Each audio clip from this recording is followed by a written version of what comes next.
Kung na yung next na itatanong nyo, kalamig, paano yan? Bawal pala namin o mas malakas pala sa kuryente. Pag hindi namin papatayin ng isang linggo, papaganahin lang namin kahit umalis kami ng bahay o isang buwan, paganahin lang namin, mas malakas pala sa kuryente. Kalamig, ano bang magandang settings ng remote? O paano ba yung tamang paggamit ng aircon? Yung makakatipid naman po tayo sa kuryente. Ngayon po, dito po muna tayo sa inverter na aircon. Yung inverter na aircon, ang gamit po nito, pag na-reach niya na yung temperature, kunwari, nag-set po kayo ng 22 degree Celsius dito po sa remote, at na-reach niya na po yung temperature na yon in 2 hours, ang mangyayari po sa compressor po natin is bababa po yung frequency o yung takbo po ng compressor. Doon na po siya mas nakakatipid. And then, i-maintain niya na lang po yung 22 degrees Celsius na sinet po natin. So, paano po yun?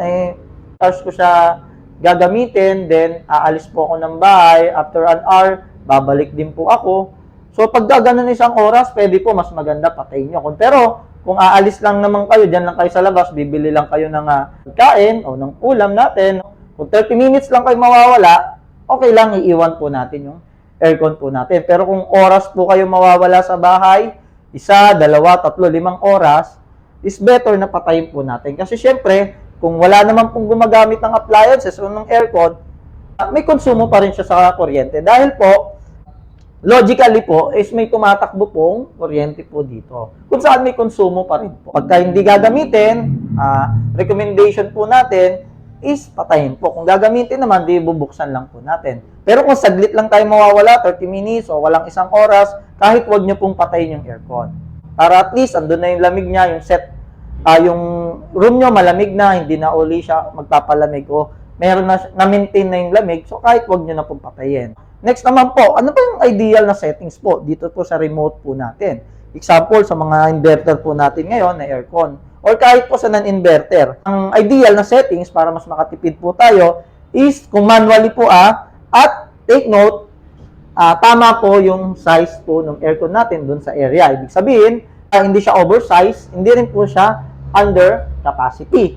So, kung tama naman po yun, ang settings po natin dito is around 22 degrees Celsius to 25 degrees Celsius. And then, yung fan speed po natin is naka-medium lang po. So, yun yung mga ideal po natin. Pagka ganun po, mabilis naman din po lumamig yung kwarto po natin at nasa tama lang po pagpapalamig po yun. Mabilis na rin lumamig at nare-reach na rin kagad yung temperature as long as tama yung capacity ng aircon natin. Kalamig, may binabanggit sila. May nakita ako dito, econo mode. Okay din bang gamitin yan? Yes, kalamig. Okay na okay din gamitin ang econo mode. Ang econo mode naman kasi, ito, pag pinindot nyo ito, kung makikita nyo dito, automatic naka 26 degrees Celsius na siya. Ibig sabihin, naka-minimal na lang yung takbo ng compressor, yung takbo ng fan motor, naka-minimal na lang. Mas mababa nga siya sa kuryente. Kung nandun naman kayo sa bahay, nasa bahay lang kayo ng longer hours, pwede nyo pong econo mode. Mas mababa rin siya sa kuryente.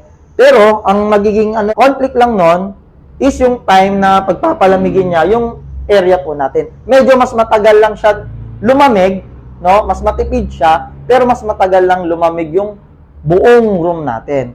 Kalamig, paano yan kung talagang gusto kong, galing ako sa labas, gusto ko mapalamig na kagad yung room? O wag po natin gagamitin ng econo mode kasi medyo mahina lang po yung buga niya. Econo mode. Naka-minimal lang yung takbo ng fan tsaka ng compressor. Pwede po, ang ideal po doon, mag-settings na lang po kayo. Manual settings nyo po, i-16 nyo po, and then pag malamig na, ibalik nyo na po sa 22 to 25 degrees Celsius. Pagka ganun po yung settings po natin, makakatipid na po tayo sa kuryente. Lalo kung inverter na po yung mga gamit natin ngayon. Na kung tatapat po natin ng inverter sa non-inverter na aircon is di hamak naman na mas nakakatipid po itong inverter na aircon. So yun kalamig. Alam ko itatanong nyo, kaya sinama ko na. Subscribe lang kayo para magbigay pa tayo ng iba't ibang tips tungkol sa air conditioning unit. Yun lang mga kalamig. Bye and see you next vlog.